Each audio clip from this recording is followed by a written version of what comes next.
Today, I want to talk about the topic of communication and the value of that with a patient.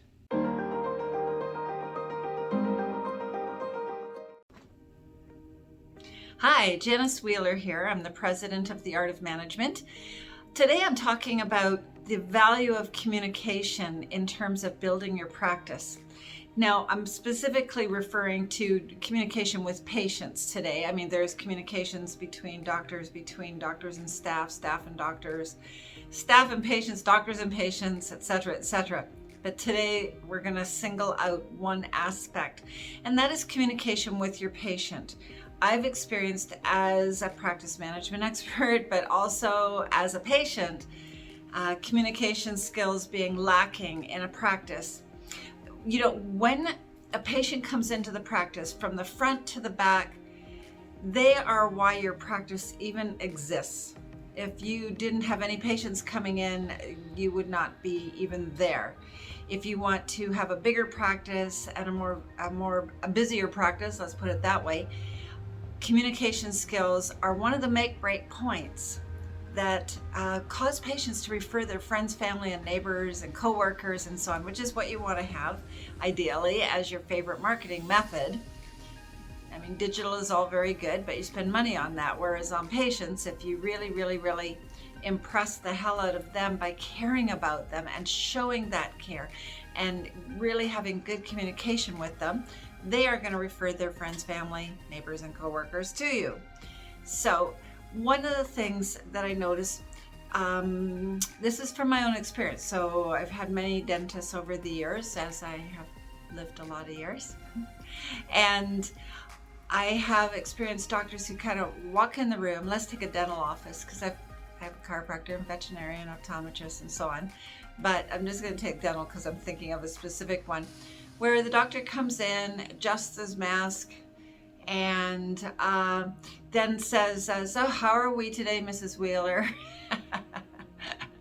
I hate that so much. I go, who? As everybody I know calls me Janice, but it's fine. It's just funny. He's being polite, I suppose, but it's such a routine way that it's said.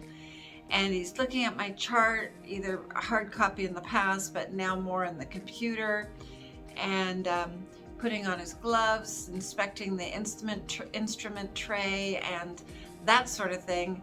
And it's kind of like anything he's saying to me is distracted by his multitasking, as opposed to standing in front of me and saying, hi Janice, how are you today? How's your day been going so far? And really wanting to know. You see a lot of patients in a day and a week, and you can get a blur going, like I always call it like the conveyor belt kind of thing in a factory, you know, where you're just another thing on the conveyor belt today, another person moving along past you. And you got to get rid of that and see each person as a complete individual person. I don't want you to spend a lot of time talking to a patient, but a new patient, yes, this is your bonding moment. And maybe it's an hour and a half long bonding moment. I don't know, different professions have different lengths of time, but you need to make that relationship first, and to be doing other things while you are talking to the person is how to lose them, really. Like they can see that you're not that interested, they're just another person in front of you. You know, like, okay, I got a mask here. This lives with us nowadays. So we have a mask, you know, and he's putting on the mask and pulling on the gloves and chatting with me. But he's just doing a perfunctory. That means like a robotic kind of, gotta say this, gotta ask her, as opposed to, Janice, how's it going for you today? How's the pandemic been affecting you? You know, you don't have to let them talk forever on it. You can control communication, but you want to put all of your attention on that person. I had a client about 32 years ago. I will never forget him. He was a chiropractor and did very short appointments, but 5 minutes with him was like a half an hour with other people, because he talked to you and he listened to you. He had nothing else going on in his head. I swear to God, I wish I could bottle this for everybody. It's just like he was right there, interested 100% in what your answer was to his question. And he didn't do anything else while he was asking you this. And he was looking right at you, not like somewhere over here and, you know, not really talking to you. You can sort of see how that feels right now. I'm obviously not totally intending for you to even care about what I'm talking about. You probably listened to it. I hope you did, because that was the point, is that, you know, if you are not putting your full attention on the person, they don't give you back the full attention on what you're saying either. And then you wonder why they don't go ahead with Ideal Care, and it's because they didn't really get it, and you didn't notice because you weren't looking at them to see, did they have a question about it? Did they have a blank stare at you after you told them something that they needed to do? That's a very good indicator that they didn't understand something. So you need to pause and say, hey, how's it going on what I just said? Do you have any questions about that? Did it make sense to you? You know, ask them, like, do you know what a blah blah is? Do you know what this means to you and your body? That sort of thing. So you really want to make sure that the person you're talking to is completely understanding what you're talking about and getting your communication. But just as important is that they see that you are 100% understanding what they're saying. And maybe you don't agree with what they're saying. Like they might say, well, you know, I need to think about this. And, you know, you have many different answers for that, I'm sure. But sometimes you say things like, well, what do you have to think about? Kind of challenging. I understand that, but you need to do this. Whether you think about it for a year or 2 minutes, it is something that you need to do. Did you notice I said yes, but, or yes, however? Those are wrong also, because you're actually refuting what they're saying, as opposed to, I totally get what you're saying, and I have a question. Like, what is it that I could add to what I've said that would allow you to think about it better, or something like that? Okay, but I didn't say but.